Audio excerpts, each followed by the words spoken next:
जय Hind 12th class. चलिए आगे बढ़ते हैं। विद्युत चुंबकीय प्रेरण चैप्टर पढ़ रहे हैं अपन। तो यहाँ पर अपन ने पिछले वीडियो में स्वप्रेरण और अन्योन प्रेरण पढ़ लिया है। स्वप्रेरण पढ़ लिया और अन्योन प्रेरण पढ़ लिया।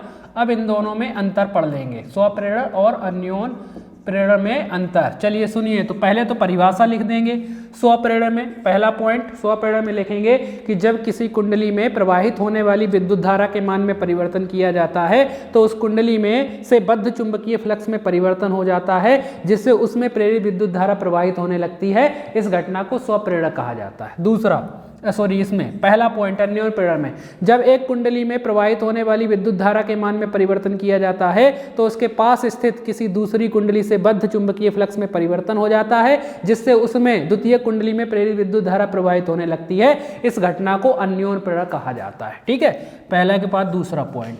दूसरा स्वप्रेरण, इसमें केवल एक कुंडली होती है और इसमें दो कुंडलियां होती हैं। कितनी? दो कुंडलियां ले रहे हैं, इसमें एक ही ले रहे हैं। तीसरा पॉइंट इसमें लिखेंगे स्वप्रेरण में कि इसमें प्रेरित धारा जो उत्पन्न होती है वो मुख्य धारा के मान को प्रभावित कर देती है।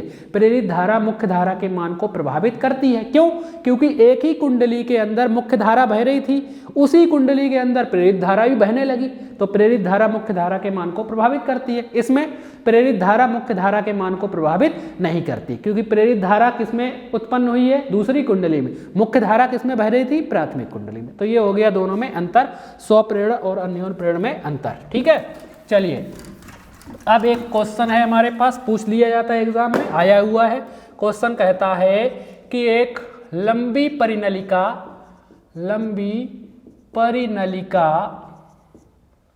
नलिका के स्वप्रेरकत्व का व्यंजक निगमित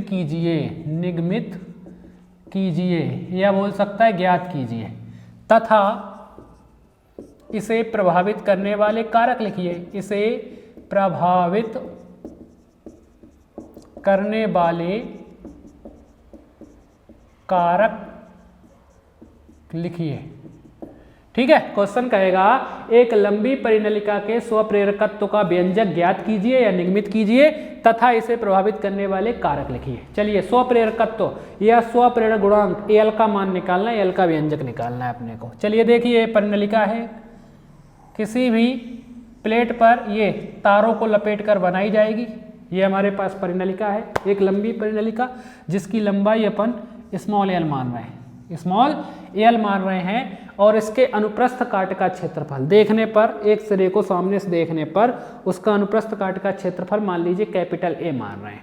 और फेरों की संख्या, जो तार लपेटे हैं इनके फेरों की संख्या एन मान रहे हैं। तो पहले यही मान लेंगे, माना कि एक परिनलिका, आंसर देंगे, माना कि एक परिनलिका की लंबाई स्मॉल एल कामा अनुप्रस्थ काट का क्षेत्रफल कैपिटल ए तथा फेरों की संख्या, किसकी? फेरों की संख्या कितनी? कैपिटल एन है। फेरों की संख्या कैपिटल एन है। जब इसमें आई एम्पियर की, कितनी? आई एम्पियर की विद्युत धारा प्रवाहित की जाती है, विद्युत धारा प्रवाहित की जाती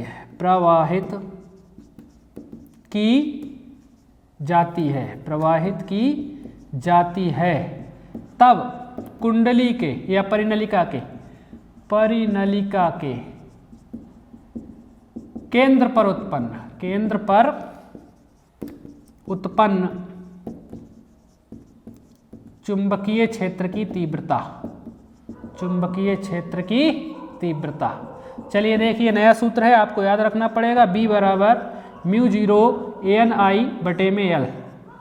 बी बराबर क्या सूत्र होता है, म्यू जीरो एन आई बटे में एल। फिर से सुन लीजिए क्या लिखेंगे, सबसे पहले तो ये चित्र बना लेंगे, फिर लिखेंगे माना कि एक परिनलिका की लंबाई स्मॉल एल, अनुप्रस्थ काट का क्षेत्रफल कैपिटल ए और तार के फेरों की संख्या स्मॉल एन है। जब इसमें आई एम्पियर की विद्युत धारा प्रवाहित की जाती है तब इस परिनलिका के केंद्र पर उत्पन्न चुंबकीय क्षेत्र की तीव्रता बी बराबर कितना सूत्र होता है, म्यू जीरो इंटू एन आई बटे में एल। चुंबकीय क्षेत्र की तीव्रता का मान आ गया। तब इस कुंडली से बद्ध, इस परिनलिका से बद्ध यानी जुड़ा हुआ चुंबकीय फ्लक्स निकाल सकते हैं। चुंबकीय फ्लक्स यानी फाई का मान, चुंबकीय फ्लक्स फाई बराबर सूत्र मैंने आपको लिखवाया है बी इंटू में प्रभावी क्षेत्रफल। प्रभावी क्षेत्रफल, जब मैंने आपको चुंबकीय फ्लक्स की परिभाषा बताई थी तो फाई बराबर बी इंटू ए लिखवाया था, वो केवल क्षेत्रफल था। यहाँ लिखेंगे प्रभावी क्षेत्रफल, क्यों? क्योंकि इसमें फेरों की संख्या भी तो गिनी जाएगी, वो केवल एक तल के लिए था, यहाँ फेरे भी हैं। तो यानी फाई बराबर बी इंटू में प्रभावी क्षेत्रफल एन ए होगा, एक का ए सभी का एन ए। ये समीकरण नंबर 1 बना देते हैं, इसे समीकरण नंबर 2 बना देते हैं। ठीक है, अब देखो बी का मान निकाल चुके थे, बी का मान उठाकर कहाँ रख दे, समीकरण 2 में, यानी समीकरण 1 का मान समीकरण 2 में रखने पर, तो लिखेंगे नीचे समीकरण 1 का मान समीकरण 2 में रखने पर, चलो रख दो, इधर कर देते हैं, 2 में रख दें। तो फाई बराबर बी का मान कितना है, म्यू जीरो एन आई बटे में एल। ठीक है, ये रखा बी की जगह, इंटू में एन ए। चलिए गुणा हो जाएगा, ऊपर का गुणा ऊपर होता है, म्यू जीरो एन का गुणा एन में होगा एन स्क्वायर इंटू आई इंटू में ए बटे में एल। ये आ गया हमारे पास फाई का मान। किसका मान, फाई का मान, चुंबकीय फ्लक्स का मान। चुंबकीय फ्लक्स आ गया, फाई का मान आ गया, चुंबकीय फ्लक्स आ गया हमारे पास। ठीक है, मात्रक क्या होता है, वेबर, चुंबकीय फ्लक्स का आ गया। अब हमारे पास मान निकालना है स्वप्रेरकत्व का, सूत्र लगा दें, चूंकि या अतः परिनलिका का स्वप्रेरकत्व, परिनलिका का प्रेरकत्व सूत्र लगा दें, एल बराबर क्या सूत्र होता है, फाई अपॉन में आई। एल बराबर क्या होता है, फाई अपॉन में आई, मान रख दो बस, एल बराबर फाई का मान कितना, ये आया हुआ है, रख दो। फाई की जगह mu zero N square I into A बटे में एल, ये रखा है किसकी जगह, फाई की जगह ये वाला मान रखा, नीचे ये वाला आई ऐसा का ऐसा ही लिख दिया। क्या कट रहा है, आई से आई कैंसिल, यानी एल बराबर क्या बचा, mu zero N square into A बटे में L, small L. Capital L यानी परिनलिका का स्वप्रेरकत्व एल बराबर आया mu zero into N square into A बटे में स्मॉल एल, और स्वप्रेरकत्व का मात्रक होता है हेनरी। मात्रक क्या होता है, हेनरी। तो ये एक लंबी परिनलिका के स्वप्रेरकत्व का व्यंजक आ गया, बहुत सिंपल सा था। ठीक है, अपने को परिनलिका का स्वप्रेरकत्व एल का मान निकालना था, एल बराबर होता है फाई अपॉन आई। फाई का मतलब होता है चुंबकीय फ्लक्स, और चुंबकीय फ्लक्स का सूत्र क्या होता है, बी इंटू प्रभावी क्षेत्रफल होता है, बी यहाँ पर चुंबकीय क्षेत्र की तीव्रता। तो एल का मान निकालने के लिए सबसे पहले फाई का मान निकालना पड़ता, फाई निकालने का ये सूत्र होता है, फाई में बी की जरूरत पड़ती है, यानी सबसे पहले बी का मान निकालना पड़ता, इसीलिए सबसे पहले बी का मान आया, फिर फाई का मान आया, फिर एल का मान, क्रम से चलेंगे 1 2 3 करके। बात आ रही समझ में?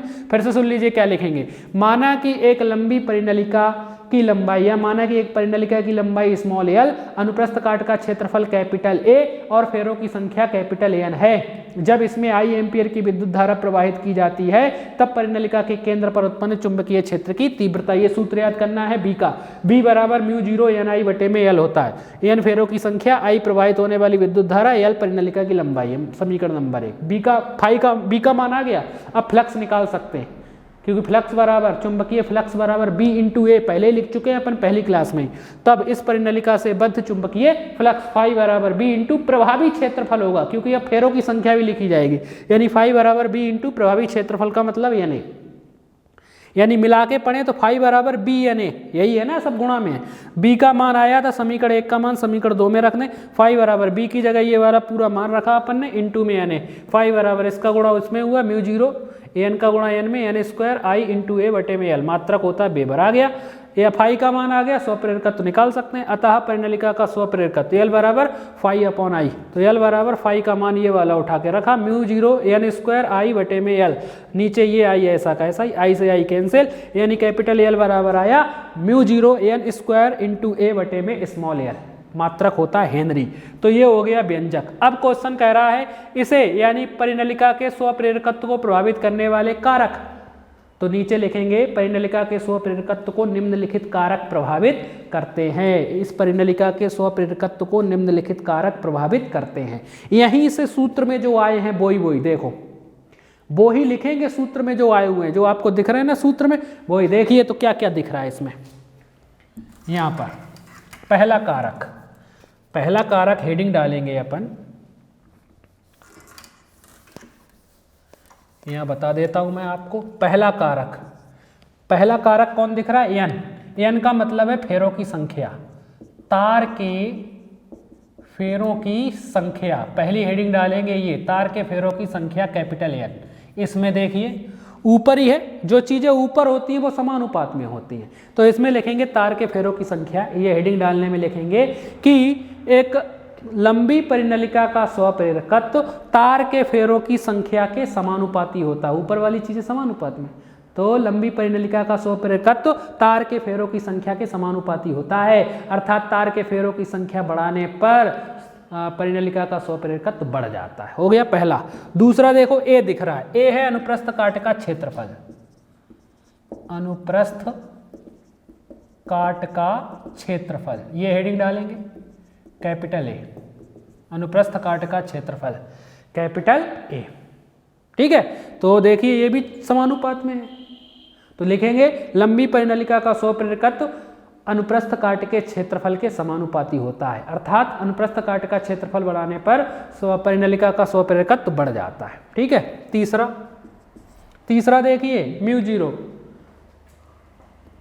माध्यम की चुंबकनशीलता कहलाती है, माध्यम की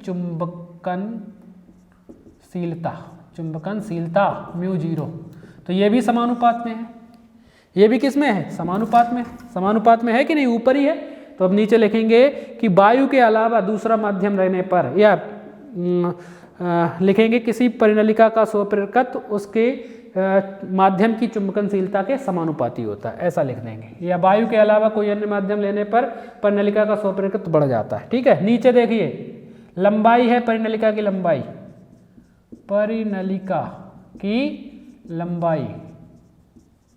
परिनलिका की लंबाई स्मॉल एल, ये देखिए नीचे है, नीचे मतलब व्युत्क्रमानुपात में, उल्टा होगा।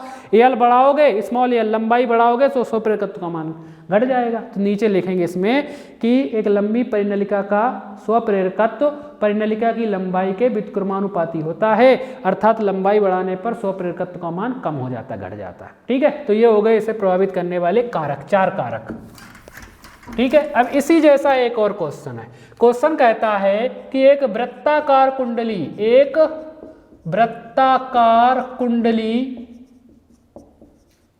का स्वप्रेरकत्व ज्ञात कीजिए। स्वप्रेरकत्व ज्ञात कीजिए, या बोल सकता है एक वृत्ताकार कुंडली के स्वप्रेरकत्व का व्यंजक निगमित कीजिए तथा इसे प्रभावित करने वाले कारक लिखिए। इसे प्रभावित करने वाले कारक लिखिए। देखिए ये भी उसी जैसा है, जैसे अभी बताया था, वो लंबी परिनलिका थी। ये कैसी मानी है? बोल रहा है वृत्ताकार कुंडली, वृत्त के आकार की, उसमें बहुत सारे फेरे लपेटे गए होंगे तार के, तो अपन मान लेंगे। अब यहाँ पर देखो वृत्ताकार है, जाहिर सी बात है वृत्त में तो परिधि होती है, दूसरी चीज उसका व्यास होता है, और तो कुछ होता नहीं उसमें। ठीक है। त्रिज्या होती है उसमें। देखिए अब यहाँ पर लंबाई तो होगी नहीं, लंबाई वो परिधि के रूप में होगी, तो अपन मान लेंगे माना कि एक वृत्ताकार कुंडली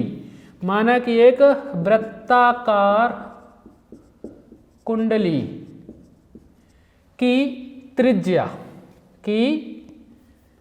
त्रिज्या स्मॉल आर, अनुप्रस्थ काट का क्षेत्रफल कैपिटल ए तथा तार के फेरों की संख्या कैपिटल एन है। अपन लिखेंगे माना कि एक वृत्ताकार कुंडली की त्रिज्या स्मॉल r, कामा अनुप्रस्थ काट का क्षेत्रफल कैपिटल A और तार के फेरों की संख्या कैपिटल N है। Full stop. पैराग्राफ। जब इसमें I एम्पियर की विद्युत धारा प्रवाहित की जाती है तब कुंडली के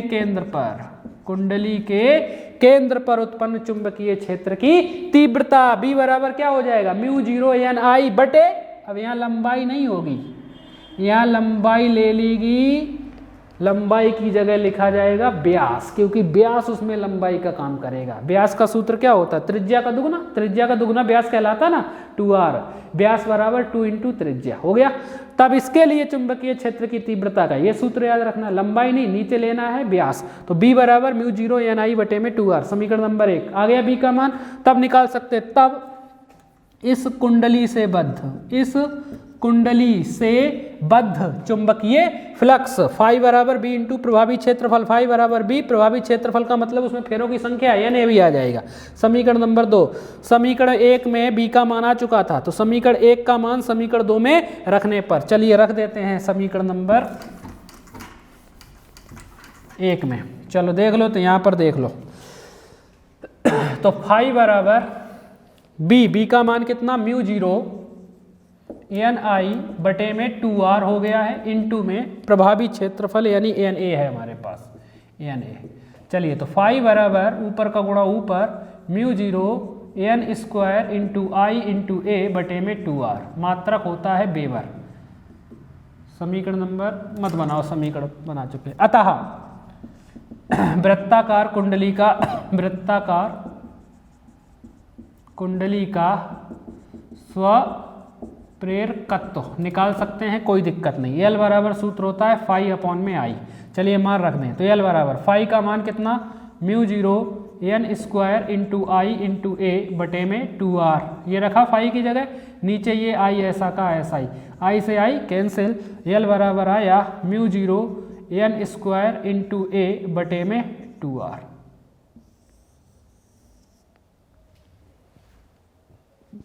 आ गया कि नहीं आ गया। मात्रक होता है L का हेनरी, मात्रक क्या होता है, हेनरी। तो ये आ गया एक वृत्ताकार कुंडली के स्वप्रेरकत्व, एक वृत्ताकार कुंडली के स्वप्रेरकत्व का व्यंजक, वृत्ताकार कुंडली के स्वप्रेरकत्व का व्यंजक। आ गई बात समझ में। तो यही सब इसमें क्या कर देंगे अपन। अब इसे प्रभावित करने वाले कारक क्या दिख रहा है, सबसे पहले मान लो फेरों की संख्या, तो जैसा उसमें लिखा था वैसे ही इसमें कि वृत्ताकार कुंडली का स्वप्रेरकत्व उसके फेरों की संख्या के समानुपाती होता है, फेरों की संख्या बढ़ाने पर कुंडली के स्वप्रेरकत्व का मान बढ़ जाता है। दूसरा क्षेत्रफल, अनुप्रस्थ काट का क्षेत्रफल बढ़ाने पर वृत्ताकार कुंडली के स्वप्रेरकत्व का मान बढ़ जाता है। तीसरा चुंबकनशीलता वृत्ताकार कुंडली का स्वप्रेरकत्व चुंबकनशीलता के समानुपाती होता है। और नीचे त्रिज्या r, त्रिज्या का मान बढ़ाने पर, त्रिज्या या व्यास का मान बढ़ाने पर या त्रिज्या का मान बढ़ाने पर व्युत्क्रमानुपात में है तो क्या होगा, बढ़ेगा घटेगा, घट जाता है। बात आ गई समझ में। तो ये आज इस वीडियो में इतना ही रखते हैं। आप लोगों का काम है इस चैप्टर में जितना भी पढ़ा दिया है आप लोगों को याद करना है अच्छी तरीके से। जितना भी पढ़ा है सब मोस्ट IMP है, आप अच्छी तरीके से याद कीजिए, अच्छी तरीके से याद कीजिए, याद करते चाहिए, जितना पढ़ते जा रहे हो याद करते जाइए। पुराना रिवीजन कीजिए, जोश हाई लेके चलिए। पढ़ने के लिए जो जोश चाहिए होता है वो हमेशा हाई रखिए, पढ़ते रहिए अच्छी तरीके से, ठीक है। चलिए, जय हिंद।